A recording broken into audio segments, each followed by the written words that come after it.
Ada kemudian Pak Nadiem, Mas Nadiem, yang tidak punya pengalaman pendidikan, tidak pernah datang ke daerah, jarang ke kantor.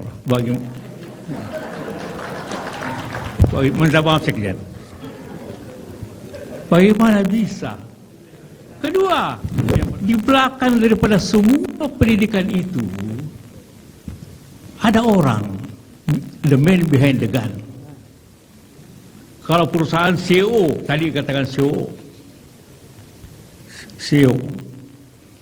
dari daftar, saya tadi pagi kebetulan coba cari, siapa Menteri Pendidikan selama ini?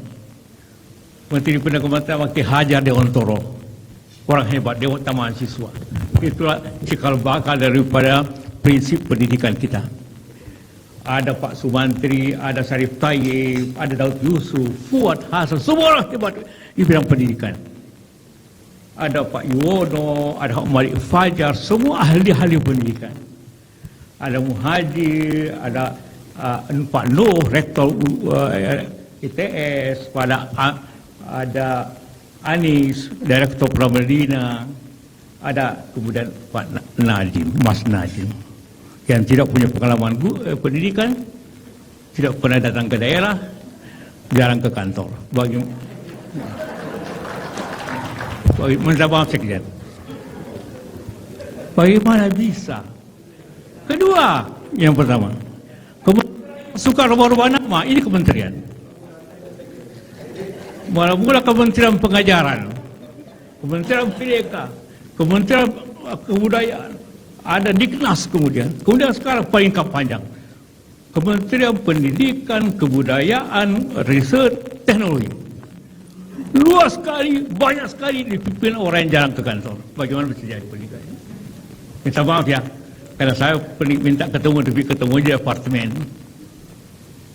Saya katakan aja supaya yang depan jangan lagi begitu pilih menteri. Ya, untuk hal tersebut. Karena bagaimana, berapa anggaran dikasih? Kalau CEO-nya begini, bagaimana bisa jadi? Kalau saya punya perusahaan, yang pertama saya siapa dirut yang terbaik? Bukan berapa anggarannya, dirutnya gimana itu? CEO-nya gimana? Baru kita bicara program, baru kemudian bicara anggaran. Anggaran itu yang ketiga, bukan pertama. Orang dulu, apa programnya, apa yang mau dicapai, baru berapa anggaran untuk itu. Bukan anggaran baru kita bikin program, bukan, jangan terbalik. Apa yang ingin capai? Jadi sejarah pendidikan di Indonesia memang selalu berubah-ubah di bidang pendidikan ini. Jadi tidak bisa mempunyai pendidikan dasar, tapi prinsip pokoknya ialah kita ingin anggaran ekonomi kita susah, itu dipahami dulu itu. Utamanya, jadi apapun kita mau gugat hari ini, Sri Mulyani akan tetap aja ketawa-ketawa, ya silakan aja gugat. Tapi tidak ada uangnya mau apa. Suruh pinjam lagi. Gimana pinjamnya lagi? Siapa yang bayar bunganya? Jadi dalam keadaan situ, maka yang harus kita lakukan ialah bagaimana efektivitas anggaran.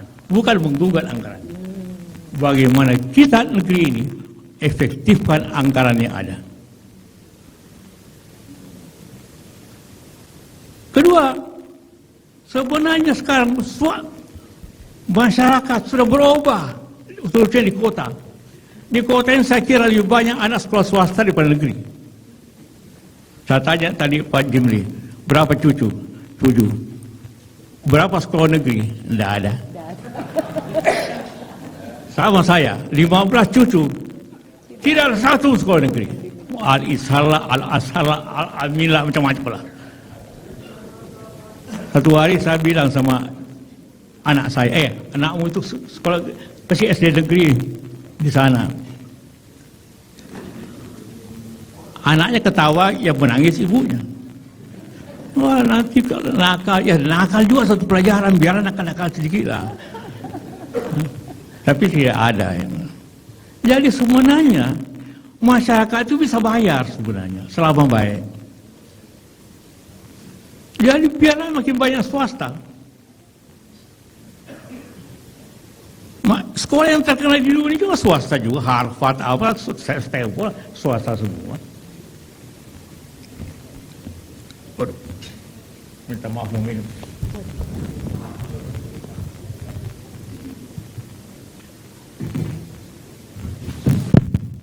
Nah, jadi memang kalau dari sikap kita nih angka apa saja rendah. Di PISA tahun 22 kita nomor 66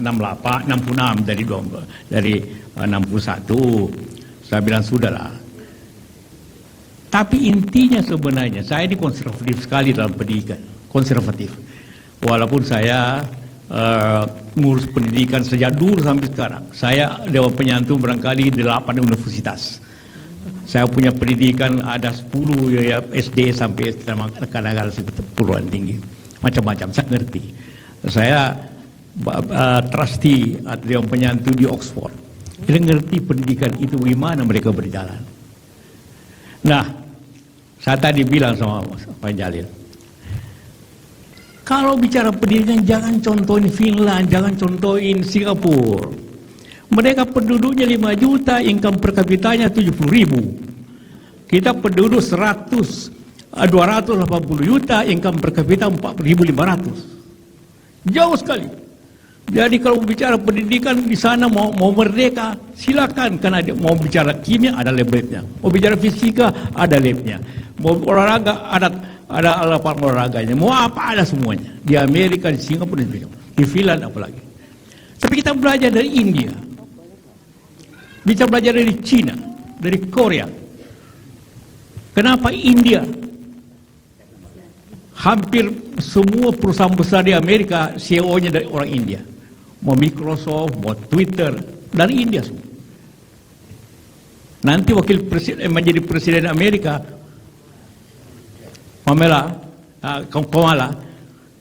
Harris, itu ibunya India. Perdana Menteri Inggris dulu India. Wali kota London di India. Berarti something di sana di India itu pendidikan hebat. Cina kenapa maju? Pendidikan jangan tir-tir, kita belajar ke sana. Jadi nanti Pak Sekjen kalau kirim orang studi banding Pak DPR, jangan ke Finland, jangan ke Swedia, tidak ada gunanya itu. Mimpi aja di situ, pergi di Cina, pergi di Korea, pergi di Jepang, pergi di India. Dan apa inti di sana? Ujian nasional. Anda boleh lihat di sana kalau waktu ujian. Inilah saya konservatif. Anak itu, kita semua prasekolahan. Kapan kita belajar? Kan kalau ujian, ya kan? Kalau tidak ada ujiannya, kapan belajarnya? Sebuah kampus merdeka, belum merdeka. Apa merdeka? Tidak merdeka aja tidak belajar, apalagi merdeka.